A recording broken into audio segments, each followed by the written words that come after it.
चुनाव आयोग ने छुड़ाए ममता के पसीने, शाह के हाथ में बंगाल की कमान, एनआईए की टीम पर हमला, फंस गई ममता, चुनाव में नहीं चलेगी ममता की तानाशाही।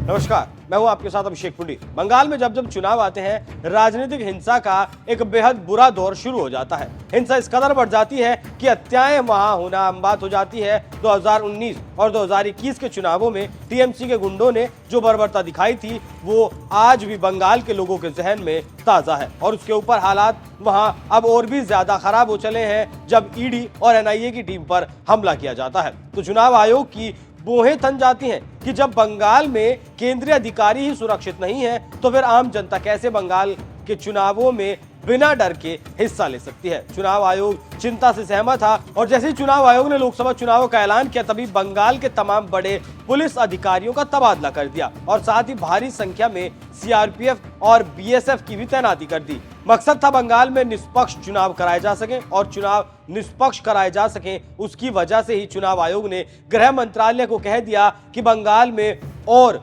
100 अर्धसैनिक बलों की कंपनियों की तैनाती कर दी जाए। बस इसी बात से ममता दीदी टेंशन में है और ममता दीदी के तमाम नेता दिल्ली में चुनाव आयोग के सामने धरने पर बैठे हैं। ममता को अब एहसास हो गया है कि अब उनके गुंडों की गुंडाई बंगाल के चुनाव में नहीं चलेगी।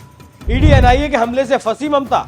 मौजूदा वक्त में हिंसा की जो मोटी लकीर ममता ने बंगाल में खींची है, वो उनके गले की फांस बन गई। चुनाव आयोग की भौएं तनी है, ममता भयंकर गुस्से में है, झटपटाहट में है, क्योंकि बंगाल में बूथ कैप्चरिंग नहीं हो पाएगी। बंगाल के हालातों को देखते हुए चुनाव आयोग ने गृह मंत्रालय को आदेश दिया कि पश्चिम बंगाल में केंद्रीय सशस्त्र अर्धसैनिक बलों की 100 और कंपनियों को तैनात कर दिया जाए। चुनाव आयोग के आदेश पर गृह मंत्रालय पहले से ही सीआरपीएफ की 55 कंपनियां और सीमा सुरक्षा बलों की तकरीबन 45 कंपनियां बंगाल में तैनात कर चुका है और अब 100 और कंपनियां तैनात की जाएंगी। तो जाहिर है ममता का बौखलाना तो तय है। अब आप ये भी समझ लीजिए कि चुनाव आयोग को इतना बड़ा फैसला आखिर क्यों लेना पड़ा। दरअसल आपको याद होगा कि बीती 6 अप्रैल को एनआईए की टीम कलकत्ता हाईकोर्ट के आदेश पर मेदिनीपुर के भूपति नगर में हुए बम धमाके की जांच करने के लिए पहुंची थी और इसी दौरान एनआईए की टीम पर हमला कर दिया गया, जिसमें 2 अधिकारी घायल भी हुए।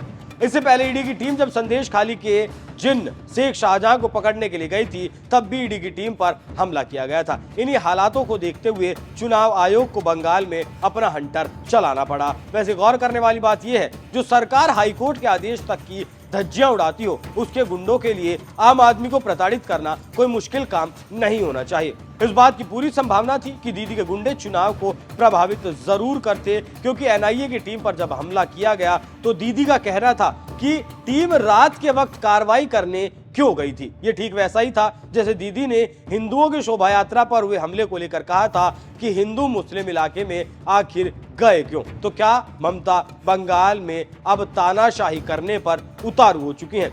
एनआईए की टीम पर जो हमला हुआ, उस मामले में ममता सरकार ने एनआईए की टीम को ही आरोपी बना दिया और एनआईए की टीम पर ही मुकदमा भी दर्ज करवा दिया गया। ममता ने कहा कि जांच एजेंसी की टीम पर हमला नहीं हुआ, बल्कि इन लोगों ने भूपति नगर में महिलाओं पर हमला किया। ममता ने यह भी आरोप लगाया कि जांच एजेंसी के लोग बीजेपी के लिए काम कर रहे हैं, टीम बूथ एजेंटों को गिरफ्तार करना चाहती है। तो इन सारी घटनाओं को देखते हुए चुनाव आयोग को गृह मंत्रालय को कहना पड़ा कि बंगाल को छावनी बना दिया जाए, जिससे कि चुनाव निष्पक्ष कराए जा सके, क्योंकि टीएमसी के गुंडे बंगाल में बेहद ही प्रभावी हैं। लेकिन अब इनका प्रभाव खत्म करने का वक्त आ चुका है। अब चुनाव में टीएमसी के गुंडों की गुंडाई नहीं चलेगी और बंगाल में निष्पक्ष चुनाव होने वाले हैं। और शायद इसलिए कहा जा रहा है कि बीजेपी लोकसभा के लिहाज से बंगाल की सबसे बड़ी पार्टी बनकर उभरने वाली है और दीदी की राजशाही और भ्रष्टाचार दोनों पर ही लगाम लगने वाली है। वैसे जिस तरह से बंगाल की कमान चुनाव आयोग ने